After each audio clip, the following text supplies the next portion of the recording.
The Merman and the Baker, Chapter 4. We're Off to See the Wizard. Written and narrated by Eleanor Rose. If you have not heard the previous 3 chapters of this story, you can find a link to them in the description box. The trio set up camp at the edge of the woods, tired from their flight and ready for food. Nino spent his time stacking sticks, which was intriguing, as Plagg disappeared to find his dinner after whining that Adrien didn't bring the bread baked with cheese in it. It was clear Nino had a lot on his mind, and Adrien couldn't blame him for it. He didn't know who Bubbler was to him, but not only was it his fault he was gone, it also seemed like a strenuous relationship in the first place. He didn't know who Bubbler was to him, but not only was it his fault he was gone, it also seemed like a strenuous relationship in the first place. "What's wrong?" Adrien wrote in the dirt. "I don't have to pretend anymore," Nino said, tossing a stick onto the pile and crouching down beside it. "What do you mean?" "I've been trapped 3 years now, so being down here feels fake." "You haven't left this tower in 3 years?" He shook his head. I don't remember anything before that." He didn't know how to respond. "Well," Plagg interrupted, "then he's just like you." "What do you mean?" Adrien asked, taken off guard at his sudden appearance. "A stranger to the human world." "But that's..." He cut himself off. As much as he wanted to protest, Plagg was right. While Nino was a human, not a merman with legs, he didn't know the surface. He saw the books in the tower and realized Nino's understanding was a lot like his own, based on stories of humans and written understanding of the world they lived in. "Let's take him with us." "What?" "He can understand you. Sure, there are limitations, but look around. This guy probably knows more about the world than anyone else who lives in it." "Didn't you just say..." "He's been locked up in a library with only one visitor. He's probably read more during those years than you would in a lifetime." A deep sigh caught their attention. "What do I do now?" Nino sat on the dirt, head in his hands and obviously unsure of where life would take him. Adrien and Plagg exchanged glances, silently agreeing that if they were going to take him, now would be the time to slip an invitation. "Here."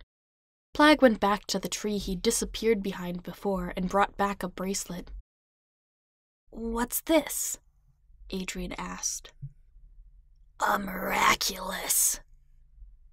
"A miraculous?" His eyebrows shot up. If the ring gave him legs, what could this one do? "Not for you." He dropped it in front of Nino. "What's this?" Nino asked, rubbing his fingers behind Plagg's ears. "For you." "A bracelet?" Dusk was behind them now, their makeshift camp lit by stars and the glowing moon. "For me?" His eyes flicked to Adrien before putting it on. Nino flinched after fastening, exhaling slowly. "It has a kick, huh?" Plagg said, rolling onto his back. "Wicked wizard!" Nino exclaimed. "You can talk?" "I see it worked." The trio turned to see a turtle approaching at a turtle's pace. "You can talk too?" Nino whispered, leaning forward in awe. "You can understand me because you're wearing my miraculous." "Do you mean this bracelet?" "Yes." "I'm here too," Plagg cut in. "Wow, The cat really does talk, Nino exclaimed, looking up to make eye contact with Adrien. You aren't crazy after all. How? Adrien began. Nino shook his head like he had whiplash. Wow, you talk too, Nino said. You can hear me? Yeah, dude, totally. Awesome. Dude? Slang from a book I read. Doesn't matter. This is awesome. It makes everything faster. I mean, I know some sign language, but it's been a while since I've used it. And by used it, I mean sat in the mirror and talked to myself. Still, how come I suddenly understand you? Yeah, why does he understand me? Adrien asked, turning to Plagg. Miraculous wearers can communicate with each other and the Kwami. What's a Kwami? Me. I'm a Kwami. I thought you were cursed by a sea witch. Hey now, Plagg hissed. I don't reveal your dirty laundry, fish boy. So, who are you, little guy? Nino asked, picking up the turtle to check for parts. Yup, little guy. Ways, I'm trying to get back home, and Plagg mentioned you're going in that direction, the turtle said. You two know each other? We go back a ways, yes. Cool. Does this mean I have a pet now? I've always wanted one, but I never got the knack of training mice, and I'm scared of spiders, so... The turtle wore a gentle smile and bobbed his head. We are partners now, bonded by the bracelet. Nice! He picked up Waze and put him in his bag. This'll be easier for you, little guy. I've always liked sleeping in satchels. Satchel? Is that what they call bags?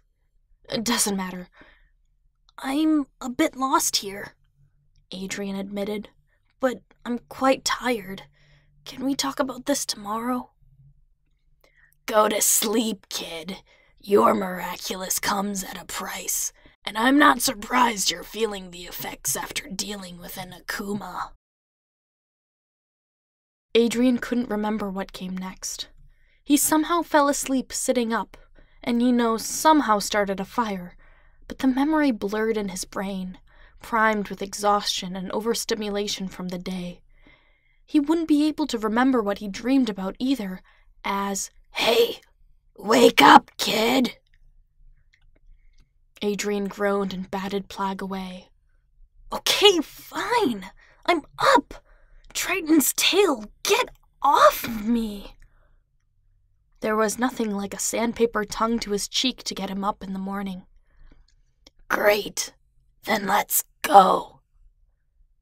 Where are we going? We're off to see the wizard. Nino gasped, hands frozen above his satchel. Do you mean... He cut his voice down to a whisper. Him? Adrien looked at the two of them, confused by the sudden tension in the air. Yep, Plagg said, jumping onto Nino's shoulder. That means we'll have to go through the dark woods. We'll be all right. You don't know that. No, but you're forgetting the rule of the dark woods. And what's that? It's only as you imagine it to be. Adrien interrupted. What's the dark woods? And who is this wizard? Well, I haven't died yet. Let's go, Nino said. Wait, death? If we can make it through the dark woods, we can make it through anything. Come on, don't get lost, okay? He extended his hand, offering it to Adrien. What happens if we do? Get lost? Then you'll never make it out, and you'll be tormented by your worst nightmares. That, and I hear it's a feeding ground for akumas. Let's go! That sounds dangerous. We'll be fine. And if we aren't, we'll be so insane that we don't notice. So, with caution, Adrien took Nino's hand and stepped forward, completely unaware of what waited for him beyond the trees. He wasn't a betting man, but the odds seemed against him for this one. Whomever the wizard was, he'd best be worth this, because if they messed up, it sounded like there would be no going back. End of chapter. Thank you so much for listening. The comment on the screen is the comment of the week from the last video. Let's see, if you've made it this far, how about this time we comment Wicked Wizard? Anyway, I'll catch you guys next week for another part.